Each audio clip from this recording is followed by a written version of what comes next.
Jockey wheels, chains, brake rotors, stems, cranks, where do you start? Upgrading your bike doesn't need to cost a fortune, and we're confident that whether you're an experienced cyclist, pro racer, or just getting started, these are some of the most cost-effective changes that you can make to your bike. Many of us look for ways to upgrade our bikes, whether that's to improve weight, speed, or comfort. And despite the rising cost of cycling, there's still plenty of options that offer plenty of bang for your buck if you shop wisely. We'll kick off with inner tubes, because despite being a relatively small and inexpensive part of your bike, the benefits shouldn't be overlooked.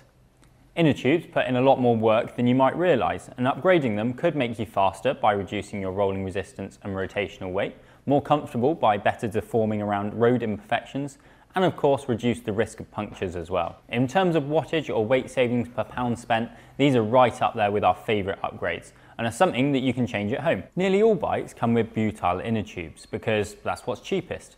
However, there are now loads of high performance alternatives.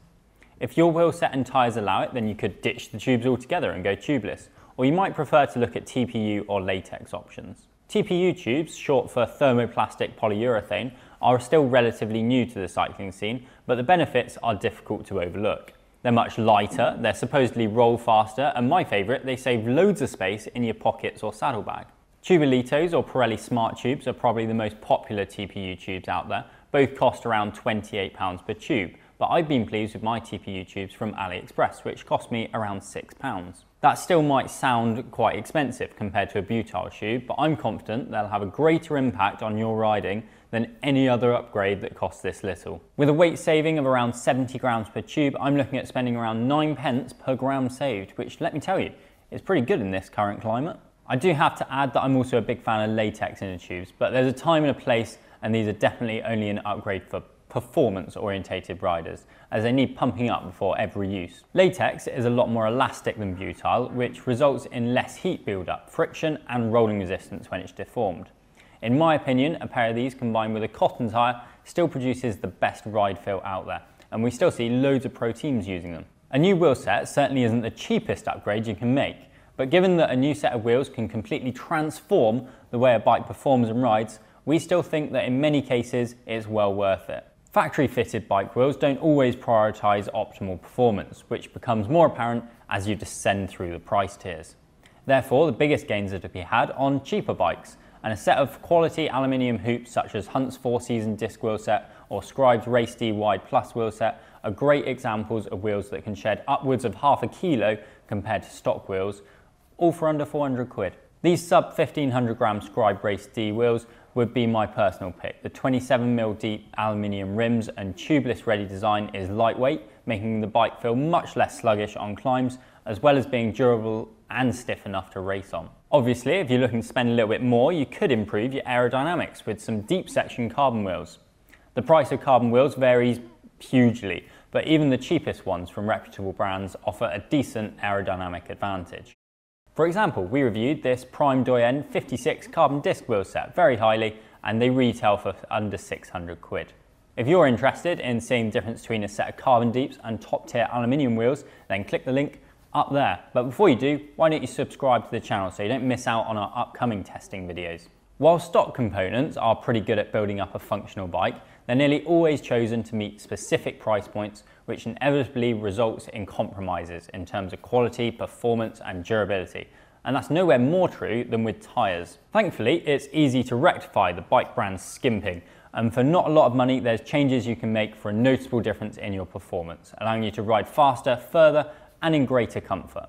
Changing your tyres is one of the easiest and most cost-effective upgrades you can make to a bike. And of course, if you're choosing them, then you can tailor the tyre to your specific needs, whether that's longevity, grip, speed, or puncture resistance, because no tyre can do all of them. Something like this Hutchinson Challenger tyre would be my first pick as the best value tyre upgrade, as at $31.99 it's an endurance tyre built to handle substantial mileage, and Hutchinson says it will last 5,000 miles or 8,000 k. Having used the set, I have no problem validating that claim, and I doubt many ultra-endurance riders using this tyre will either. Despite being so hard-wearing, the bi-compound rubber on the Challenger offers decent grip and ride comfort, and will make a noticeable improvement over the tyres that most bikes come with. Something like the Continental Grand Prix 5000 TR could save you a handful of watts at race speeds, which still represents a good value upgrade compared to something like an integrated cockpit, an oversized pulley wheel system, or a frame upgrade. Our next port of call would be handlebars, as there's potentially some huge gains to be had in this area. Stock handlebars often come in a standard width, and as we discussed in our recent bike fitting video, this one-size-fits-all approach may not be best suited to your physiology. Many bikes come with bars that are wider than many of us require, especially if you're a smaller rider. Therefore, the recent trend has been to go narrower, as this decreases your frontal area and hence makes you more slippery and therefore faster. Now, we should say that this is limited by your shoulder width, as going too narrow could cause discomfort or close up your cardiovascular system, limiting those gains. Handlebars really don't need to cost a fortune. For example, this Genetic STV road bar is made from 6061 series aluminium alloy and does everything a handlebar should, offering a balance of stiffness, comfort and weight for the tidy sum of $29.99. It might sound like a bit of a faff to change your bars, especially if you've got integrated hoses, but it could be the single biggest aero improvement you can make to your bike, and is often overlooked for the simple reason that we get used to the width of bars that our bikes come with. Some wind tunnel studies have shown that going to a bar 2 centimeters narrower can save a whopping 25 watts. With the Genetic STV bars, that's around £1 a watt, or in other words, around 60 times better value than switching to a £600 pair of carbon deeps. Personally, I've gone for this Pro Vibe Aero alloy handlebar, and despite being more expensive than the Genetic one, it will still save you a packet over carbon alternatives. I think it looks great with the internal cable routing, and it's flared so it's wider at the drops than the tops. That means that I have the benefits of a narrower bar without giving up stability when descending or sprinting. Another cheap upgrade that you can make with a big impact is bar tape. I've recently removed some cheap bar tape that I had lying about from a previous bike build and replaced it with Cannondale's Knurl Tack. And I couldn't be more pleased with the additional grip and comfort that it lends.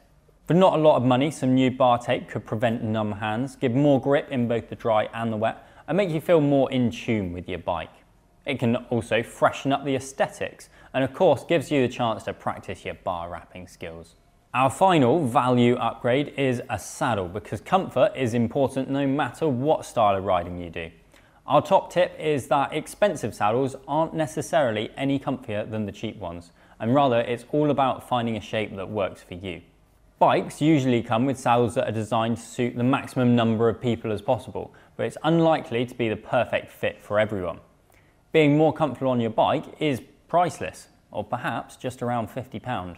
We'd recommend trying as many as possible before purchasing, because once you find that one that works for you, you'll want to spend more time on your bike, which after all is what it's all about.